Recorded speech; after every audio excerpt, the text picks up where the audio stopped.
Now this is Hollywood Unlocked. What up, everybody? It's Hollywood Unlocked Uncensored. I'm Jason Lee. I'm Melissa Ford, a.k.a. The Curve Queen. Yep, it's DJ Damas. Let's get it started. Okay, and hopefully you're streaming on iTunes, Google Play, Spotify, and watching us over at YouTube. Did I say SoundCloud and anywhere? I mean, I don't know. SoundCloud. I mean, we ain't there. We should be. All these SoundCloud rappers. I was in the car the other night with this very beautiful man, and he was like, yo, let's put on some music. And I said, okay, cool. You know, put on Biggie, Nas, Pac or something. He put on SoundCloud rappers. It's a whole new era. Yeah. There's little things like that make you feel old. Yeah, I don't know. No, I'll tell you what makes you feel old. I just got a colonoscopy kit in the mail. Wait, what is that? Do you got to do it to yourself? Well, yeah. You put something in your butt? You're not going to be laying in your bed with your ass in the air. So it's okay. Just did that for dramatic effect. It's not really a colonoscopy kit. I have to get one. And one of my How did we go to colonoscopies after SoundCloud rappers?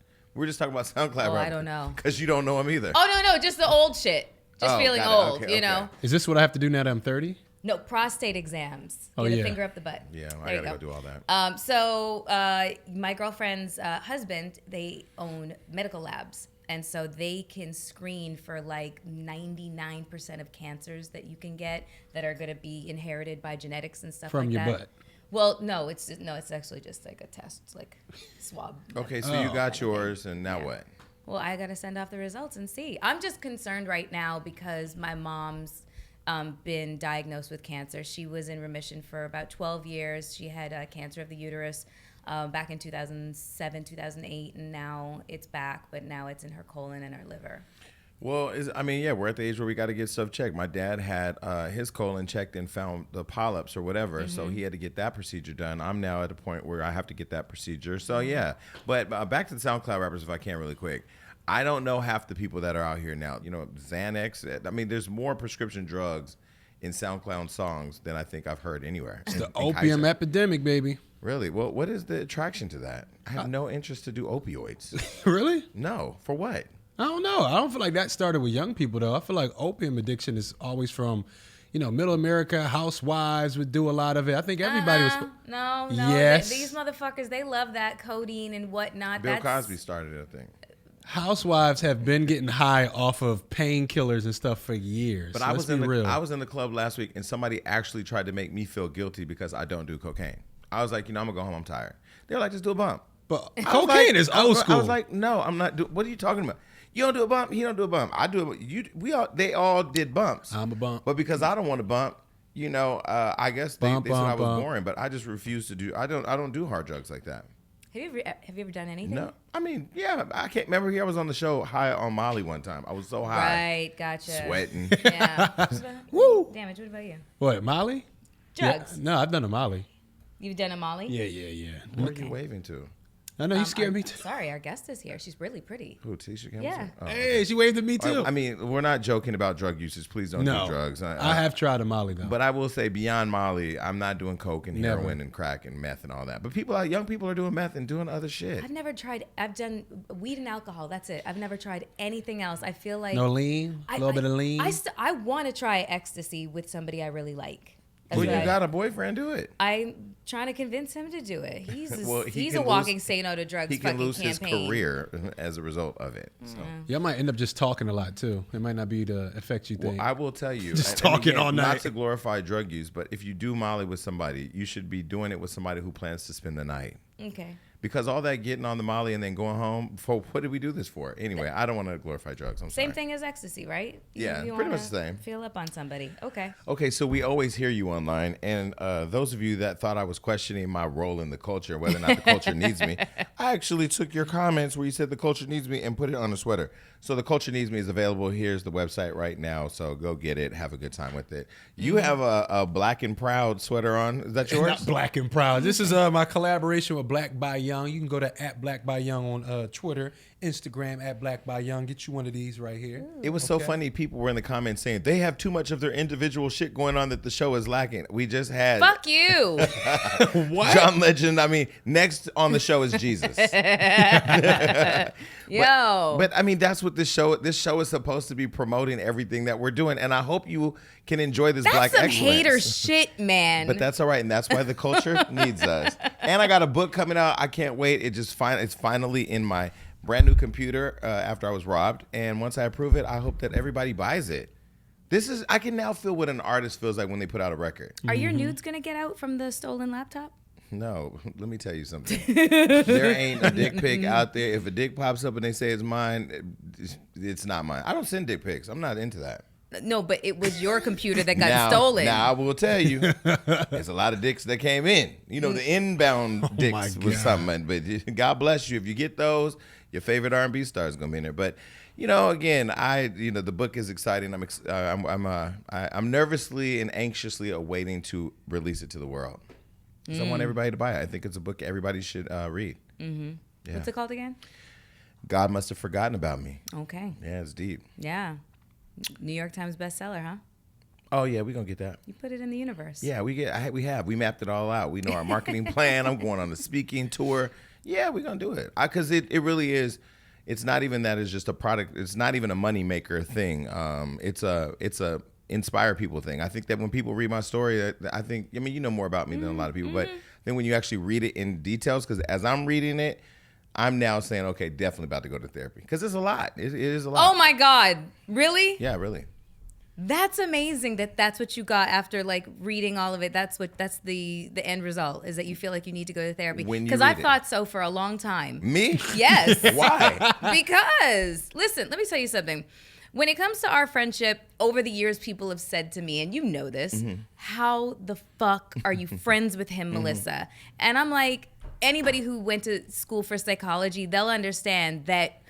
They'll get that when you understand the reasons why people do the things that they do, you know, you look back and you're like, you know, childhood trauma and abandonment and stuff like that, you know, the behavior that it manifests into. So you have a very understanding outlook, and you're very, you know, forgiving and stuff like that. So I didn't want to go into a spiel, but that's basically it. But I was waiting for the day where you were going to look at all the shit you've been through and be like, I should talk to somebody about this. Well, I think, yeah, definitely the book, you know, I've told stories here on the show over the last 3 years, but like to go into detail describing it down this is cheap therapy. What you need is like a one-on-one with, I mean, we all do. I mean, I really benefit, and especially after my accident, I really benefited from going back into therapy with my therapist, plus all the cognitive therapy I was doing. I mean, we all need somebody to talk to that we feel isn't going to judge us. You know, and this is what they do for a living. You know, they're professionals. Because our friends, they can only do so much. And everybody has their way, right? I mean, like a therapist, you know, I think unpacking it and talking in detail, the book for me was also a form of therapy. Yeah. When you write word for word what something felt like, what something smelled like, what something, you know, just when you really write it out into a point to where you're building a picture. It's cathartic. Yeah, you're reliving it again. And I think that there's, you know, definitely a need to talk through it. But what I love about the book is that a couple people that I've let read it inside my team who've read it all the way through. One of my staff read it from front to end in 2 days, and she was crying, and she was like, to hear what you've been through and to see how far you've come is a testimony for people who believe that they can't make it. And that was really the intention of why I created the book. I also created because it's the beginning of separating myself from Hollywood Unlocked. I think that my image and what I'm known for is this brand and the show and my antics on TV. And then now this is Jason Lee Unlocked. That's the first chapter. I'll put that out there. The first chapter is Jason Lee Unlocked. I think, no, not the first chapter. I'm sorry. The introduction is Jason Lee Unlocked. And it really tells people what they're getting ready to experience. And it is a roller coaster of the craziest experiences, and not an exaggeration at all in there. Well, I'm looking forward to reading it. Can I get an advance copy? Well, I'm gonna get you guys copies. I'm having some made now, but I'm excited. And yeah, that's it, people. Coming soon. All right, so we have Tisha Campbell in the building today. You know, she's a legend in her own right. She's been out here for a while. And I remember, you know, when they had Zen Lounge, I used to go to Zen Lounge. That's where I had my birthday party. Did you Zen Lounge in the Valley. They have really awesome live music. She'll get up on the mic. She's just a beast on the microphone. She's just a little shop of horror. No. Play on words. I've learned play on words. And what's the other thing that they told us at Wildin' Out? Django. No. Django. Django was a slave. No, we don't. Wait, they meant Jenga. My bad. No, not Jenga. No. We had what do they call it a double entendre. Yeah. You know what a double entendre is? One thing can mean two I things. do. Yeah. Well, coming up with double entendres off the top of your head is not easy. You know who's really good at doing them? Who? Drake. Excellent. He's the double entendre. Him and Jay-Z, double entendre masters. Even though he just got booed this week. I saw that, but now he's got like practically a residency there. But Drake is the king. I think he made that up. Drake is a king. No, there's video. No, I'm talking about he made up that he has a residency. I think he just made that up. Yeah, Drake ain't doing a residency. Like I said, I don't know who I told. I recently sent Drake we sent him like $22 million for something. He said no. Wait, what? A friend of mine from out of the country wanted Drake to do something, and we sent him an offer for $22 million, and he said no. He said, I need a bigger bag? No, he just said no, not interested. I really want to know what it was. I'll tell you at a break. And we have the one and only Tisha Campbell in the building. Hey. The craziest thing, okay, so I had I don't know what year birthday party it was, but one of my birthday parties was at the Zen Lounge. I don't know if you remember, you guys weren't even open. Really? It was the pre-opening party that Dana hosted, and Dana showed up late. Queen Latifah, for those of you listening, she showed up late. She hosted my birthday party and didn't make it by the time I was gone for my own party. But yeah, I mean, I've seen you perform there several times. I've seen you around a lot, and you're just always a light. Aw, thank you. That's so sweet of you to say. But I mean it too. I mean, we That's don't sweet. say No, for real. I know you don't say what you don't mean. I got you. I really do appreciate it. But it's an honor to be able to have you here because I just the other day was watching Martin reruns, and I remember when there was only 1 day, well, 2 days that I had to be at home to watch TV. One was Cops because I wanted to see if any of my relatives was on there. And two was Living Single and Martin back to back. Why don't we make TV like that anymore? I know. Why don't we? And sitcoms are, underrated, I think, still to this day because, sitcoms make you feel good. I love a good reality show just as much as anybody else because I think what they do is they take you outside of your own problems and you just kind of concentrate on other people's shit. Yeah. But with sitcoms, right? But with sitcoms, it's like you could just laugh and forget your own problems for a moment and just laugh. No, like Martin and Living Single were literally like worlds you felt you were a part of. Yeah, yeah. Like bromance. I mean, like you just remember everybody in the show. And you know what's funny? That wasn't our purpose. Our purpose was to just, make people laugh, but we didn't know that we were going to be effective like that. We didn't know we were going to affect people or be considered icons. Because when people say you're an icon, I go, really? Facts. Yes. We don't think of it like that. We never thought of it like that. We was just trying to feed our families. But I was going to ask, but when you were, because I remember going to the set of Living Single several times and everybody being so nice and cool, but from the outside, I was 16, 17, and I was like, oh my God, these people were bigger than life. The show was iconic. It didn't feel that way when you were doing it? No. Ever?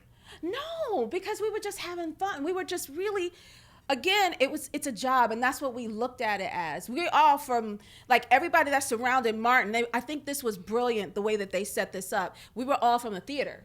So me, Tashina, Carl, Tommy was a Shakespeare and thespian, but we all, God bless him, miss him.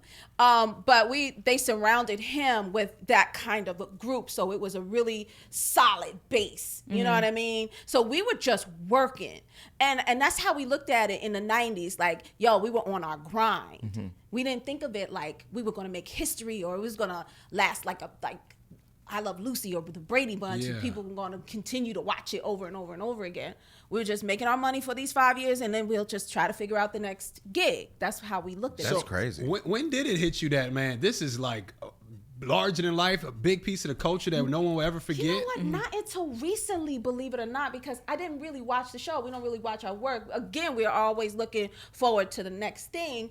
But people start quoting stuff at me, and I go, "What are you talking about?" Like, do fans come up to you and say, "Damn, Gina"? I mean, I know at some point, you want to slap a bitch because you got it. No, I actually look at it as a compliment, believe it or not, because again, for it to transcend generations when it started coming on and still be MTV very relevant. And still relevant. Like it doesn't it's still going. It doesn't feel like a show from back in the day. It feels like now. That's crazy. It and is. People like, okay, so for example, I have a friend. I keeps me a millennial around me at all times. You Thank got very to much. keep you got young. to keep Yep. recreating myself and recreating And myself. for those of you that are watching her, but ain't up close like me, she's glowing. So she either got a young nigga in her life, or she just drinking a lot of cake and water. Okay. All by myself. By myself with my cake and water.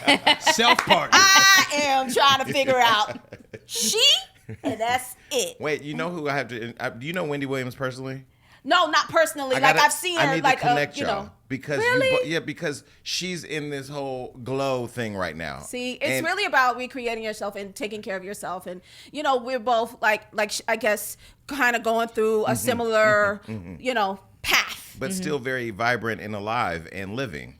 I think too, you know, we have kids and we have responsibilities, and that's kind of what I just concentrate on, and really the responsibility of me, like getting back to who I am as a person, because I never was. I was always living for other people, taking care of other people since I was 3 years old. I've been working since I was 3 and consciously working, not like my parents want to just put me in show business. It was, I need to help my family pay these bills. You thought that at the age of 3? Absolutely. I was 11. I thought that was early, but That is early. shit. But no, 3. I was that conscious, and I think by 5 is when I was like, oh no, I really got to help them.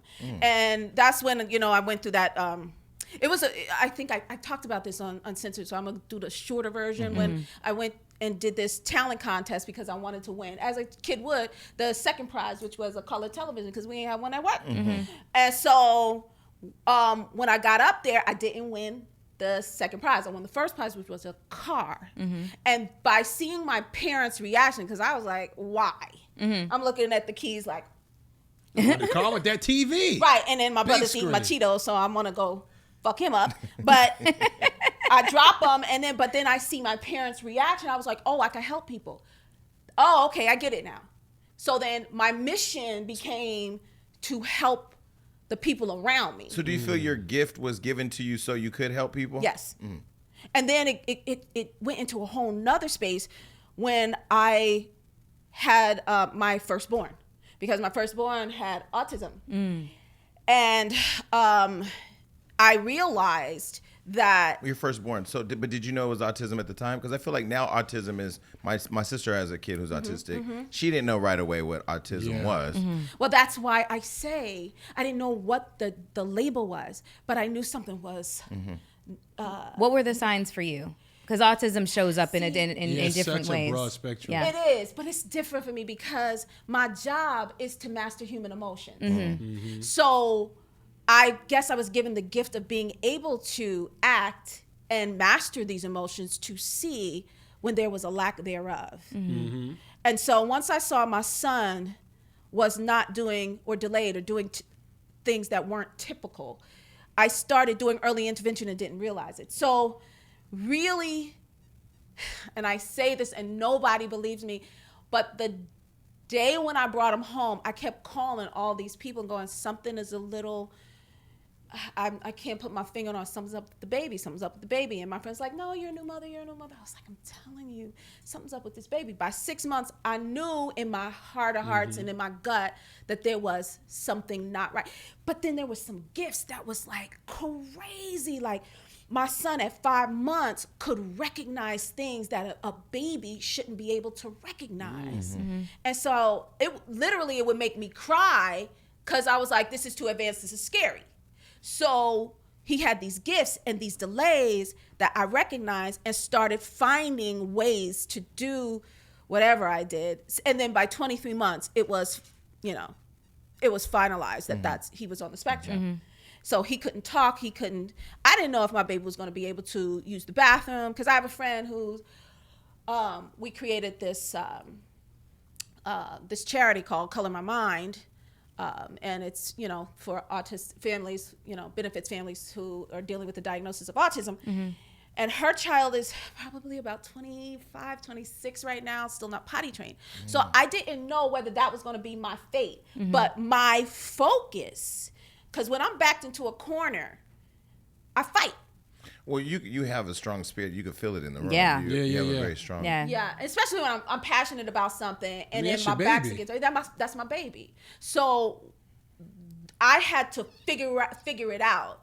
So my point is that I think once that diagnosis came, that became, this is the reason why I became an actress, because I was a singer at first. This is why, and now I could gift him whatever I see. So I super focused on that. How do you parent a kid with autism and other kids? Because I right. know my sister does. I really watch her when I'm around how she parents her children, and she treats them all equally the same. Absolutely. Like she makes sure there's, you know, she's very patient in general, but she treats them all the same. Is that a like a focus that you have to maintain when you're parenting? I think that's really important. I made sure that my kid went to school with other typical kids so he could model their behavior. You know, also when it came to the household, you know, see, that's the thing. I was afraid that I couldn't do that. And I'm gonna be quite honest with you. So that's why there's such a gap between the first child and the second child. My second child is 10. And I wanted to be able to give all the focus until I knew he was stable enough to have a second child. I wish more people parented like that. People nowadays, I feel like I've chosen not to have any kids because I just know I'm really in love with my business and what I'm doing. And, I know that I'm going to be selfish. I applaud that. Yeah. Like, I don't like people that treat kids like ornaments. Like, just come on, let me dress you up for the gram. I mean. Yeah, no. Yeah. See, I can't Instagram parent. You know, I can't IG parent. That's not who I am. I'm such a hands-on mother. Like, even going to the Soul Train Awards, there's guilt that I feel because in the first part of my career, which was all my life, I chose to stay in the same state. If I was to leave the state, it would be for a couple of days, not for months, because I super focused on being a mother. Motherhood was first. Being a wife was first, and everything else went to the. But you have been one of those actresses that is fortunate to get gig after gig, after gig. I mean, like that just doesn't happen. Once a job is over, you're unemployed as an actor. Yeah. But it was just like one after the other after the other. I think the key to that too is understanding how this business works. Like the 15 minutes of fame, or just understanding that an actor's career lifespan is usually only 5 years. Like a football player's 3.5 years, yeah. That part. Yep. A music, you might get a sophomore. Single. Yeah. But generally speaking. Yeah, these are the statistics. Those are the statistics. Yes. Understanding those statistics is really important, and then you can navigate around it. Do you feel like because you were living in the work and not kind of basking from all the glory of it, that kept the hunger going? Because I feel like a lot of people sometimes don't get those second and third jobs because they're celebrating all the wins of their current job. It seemed like when you were working, we say on Martin, you were just focused on the job, work. And you kind of stayed in grind mode. But even after Martin with House Party, Boomer, I mean, you've had big, memorable roles. My Wife and Kids. Yeah. I just see so many celebrities today. They kind of bask in their current glory, especially like a lot of the young actors. They're buying their own press. Like, narcissism reigns supreme these days, especially with social media. It does breed narcissism and, a lot of other dysfunctions. But I think it really is why you're doing it. Yeah. I talk about this. I used to talk about this on stage as in lounge. Like the difference between being a celebrity and an artist is that an artist understands that they are serving other people. You are in servitude. So usually when people walk up to me, I will take that selfie because I know that we are communicators. Celebrities, give them a second. They will understand. Have patience with them. They will understand that we are serving others. Nobody is serving you. You know what I'm saying? That's something that me and Tashina grew up doing. Well, that's what I was going to say. But you're one of the few people, and I hear everybody's dirt out here. Sometimes I be hearing shit. I be like, I don't even want to hear it today. You're one person that nobody ever says bad things about. Yeah. Not that I've heard. That's true. Not that I've heard. That's very true. Well, that's nice. That's cool. And if it does or doesn't happen, okay. But I don't pay attention. I can't afford it because I'm paying attention to my family.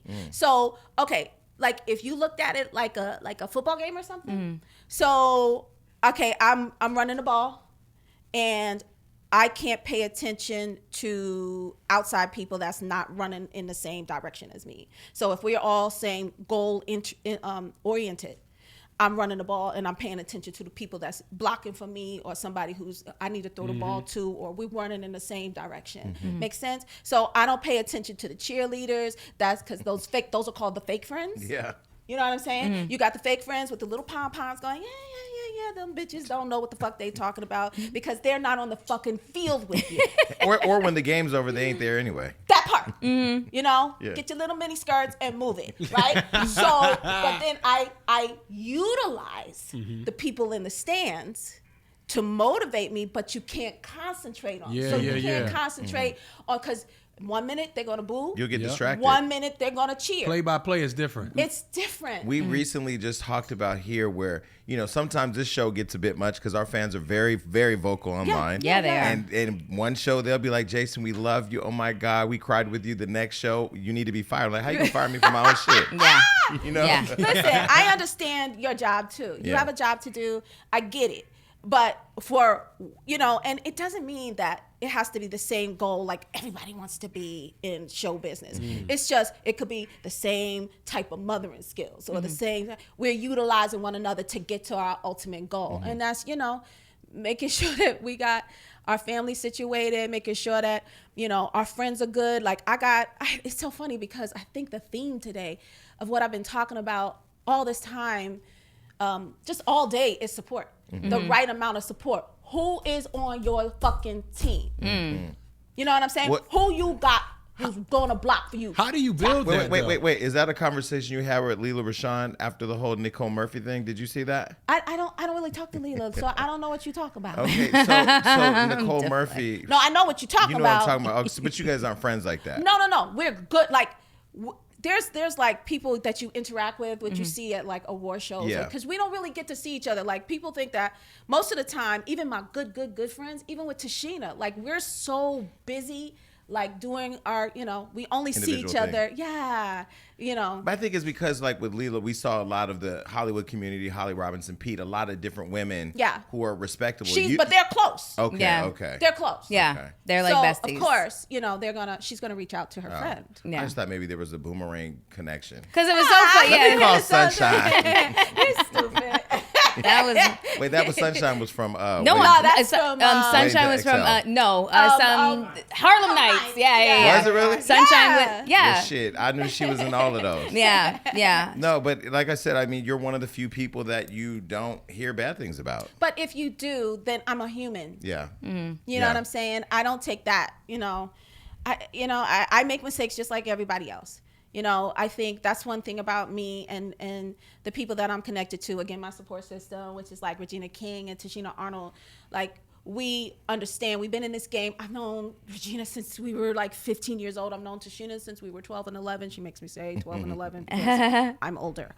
But we get it. Like, it's just, it is what it is. We're artists. It must be fantastic to be able to come up in the industry with women who are equally as successful as you, like, you know, cheering each other on for your own accolades and stuff like that. And especially Tashina, like, you guys are about to host the Soul Train Awards together. Has anybody ever compared you to Amy Poehler and Tina Fey? All the time. Yeah, I thought so. Yeah. That's what you two make me think of. Yeah, or Lucy and Ethel. And we'll both confess that I'm the Ethel to her Lucy. You know, or she'll say that about me.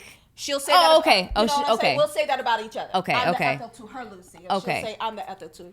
But you can tell it comes from a place of mutual respect. Yeah, no, that's obvious. You can't obvious. have that kind of chemistry and not really have it. That part. And that's how we grew up. Fun. Yeah. We're going to have so much fun. Oh, and the surprise in the opening. Oh. Well, who y'all got? Yeah, if y'all Well, bring tell up us. Beyonce, I need to know. We won't tell. I feel like it's about to be a lot of dancing. It's going to be some. Now you're going to have, are you performing I'm Right Here on the show? Is that, what is it? Still here. Yes. I'm right here. No. Probably next year. I asked to sing 22 Summers, which is the single that's out right now. Okay. But I love doing the music too because we both grew up, you know, doing music, and that's what I started out doing. But 22 Summers, anytime I release a single, it's about something that's going on in my life. So it has to be true to who I am, because I think most of the time my I call supporters, not fans. My supporters know me as a specific character. Gina or Jay from Wife and Kids or whatever. But I think it's more... But they remember you from Little Shop of Horrors too. All of that stuff. Singing. But when it comes to the music, you get to know who I am and how I, you know. Or situations like this, because how many opportunities, I don't have a lot of opportunities to be in this kind of space where I could just be me and you guys could get to see who I am as a person. Because we never had a chance to sit down and talk. But you're also very private too. You've been private. I think even I don't consider myself really private. I think so. You're not very mixy. I mean, you're not. I don't go out. It's funny because even in the 90s, because this girl, I would have been invited you out. I just, because what I shit, it's fun. No, I know, but what I normally knew about you was if you weren't working, you were with your kids. But most of that, that's true. Really, but that's not. I'm not a really private person. I guess I am. I don't know. Yeah. I don't go out, but it's only because I love being home. You can be private and fun too. Yeah. Yeah. But even we were talking about that the other day. Like we weren't really out in the clubs that hard, even in the 90s when we were like doing the Martin show because we were just working. Mm-hmm. And it was a different climate back then. It was East Coast versus West Coast. I was like, I'll just stay here. And now, even now, every now and then I'll go out. But a safer place to me to go out is going to one of the boys clubs over here on West Hollywood, where it's just I can just dance. Well, the gay community loves you, and I love them. Yeah, you know what I'm saying. So for me, then we have to go to the Abbey together. You don't go to the Abbey like that. I will take her to the Abbey. I go to the Abbey. No, for my birthday. Where was I for my birthday? Trey, you remember where we were for my birthday? That one day I celebrated my birthday. You wasn't at that club with me. Where were we? With Brandon. Oh, you were at Rage. I was at Rage. Okay. Yeah. Yes. You were That's at Rage. all I wanted to do was hear some house music and go to Rage and Well, I'm taking Wendy and Tiffany Haddish to the gay strip club this weekend in New York. So too fun. bad you have to do that. So That's fun. Damn, that sounds like fun. Okay, so I'm jealous. so I know we're not gonna get too deep into it, but you're single now. I am. Are you happily single? I am. Really? But I you know what? I'm not looking for anybody right now.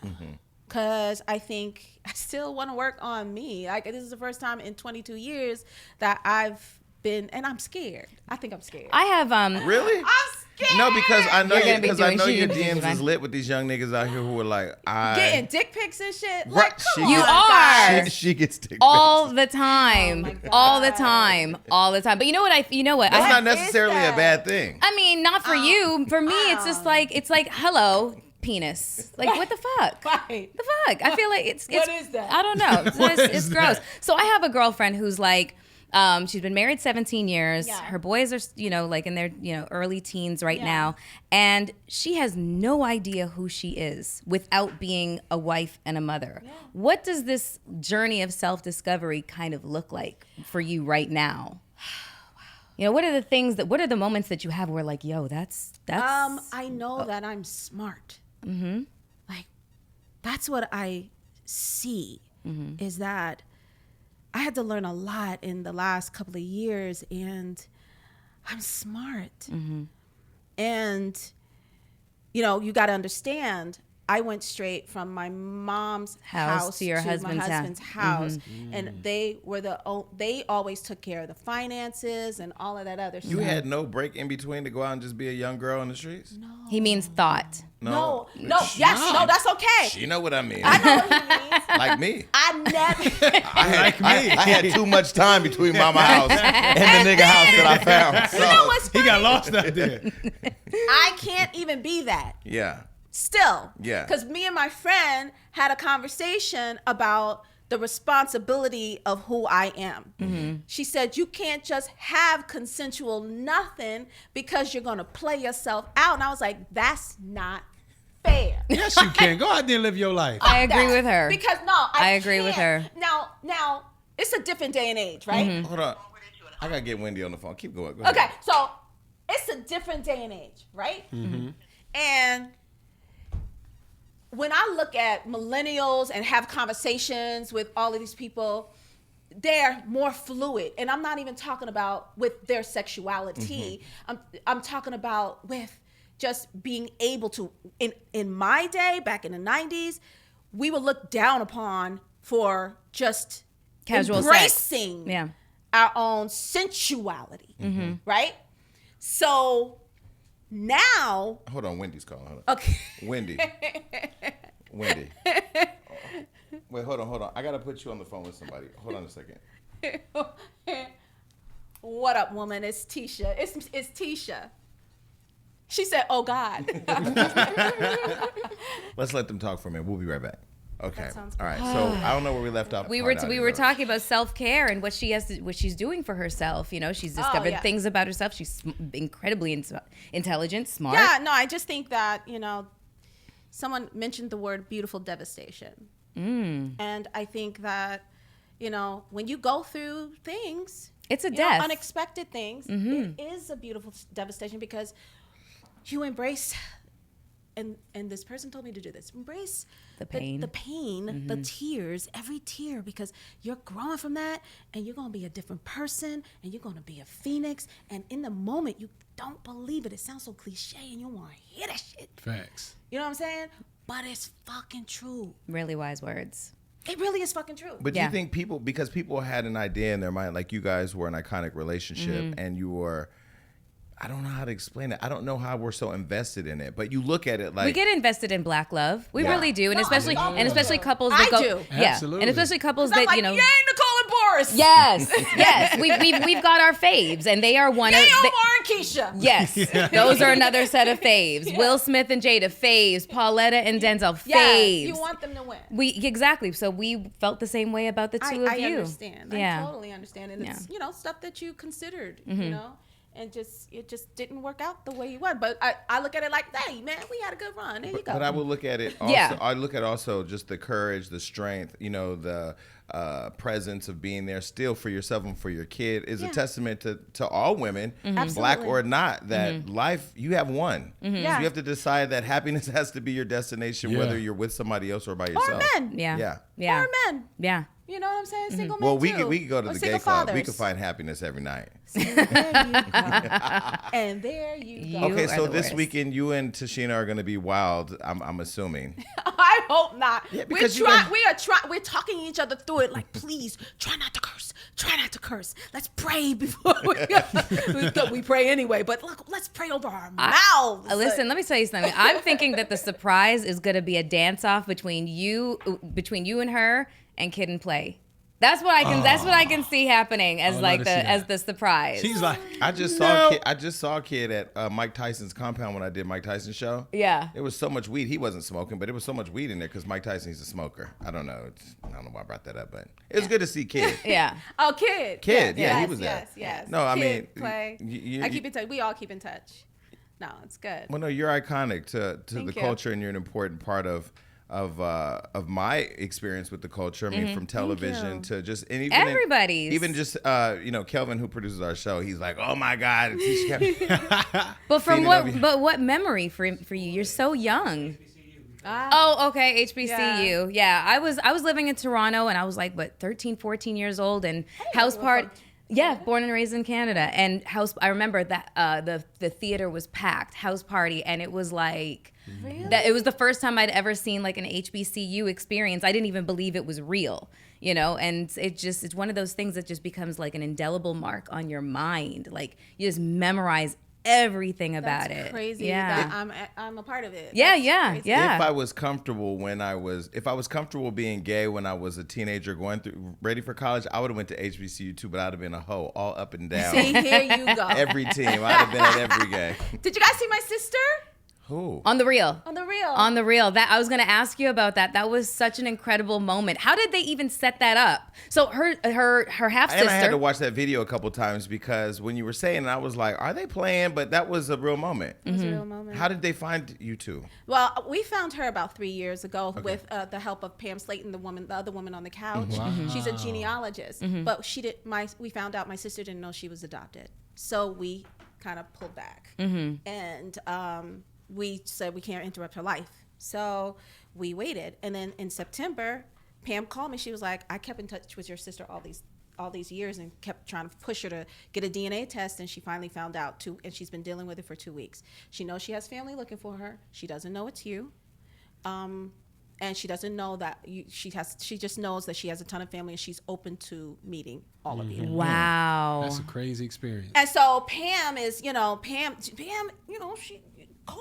getting her ducats. And I was like, Pam, right now, child, I'm dealing with all this, stuff with lawyers and I can't. And she was like, no. If we do it like Good Morning America or Nightline is interested. And I was like, well, I'm hosting The Real next month, maybe. Yeah. She was like, that's perfect. So she was able to, barter that and help us That's get amazing. together. And we talk all the time. So you kept in touch, and now you're a family. Yeah. That's amazing. Yeah. Well, listen, okay, Soul Train Awards this weekend. What about new music? What else is going on with new music? I'm just finishing up my EP.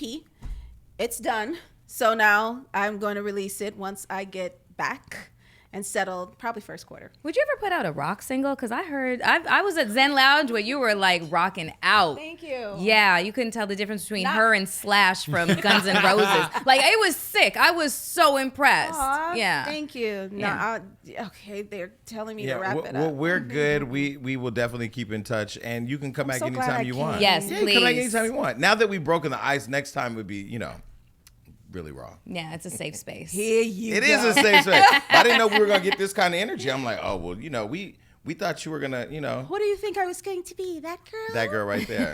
It's in Hollywood. And oh my God, it's Well, great. you come Being back. with Shishita. You come back anytime. I will. All right, we love you. I appreciate it. All right, we're out of here. Peace. All right, bye. Bye, everybody.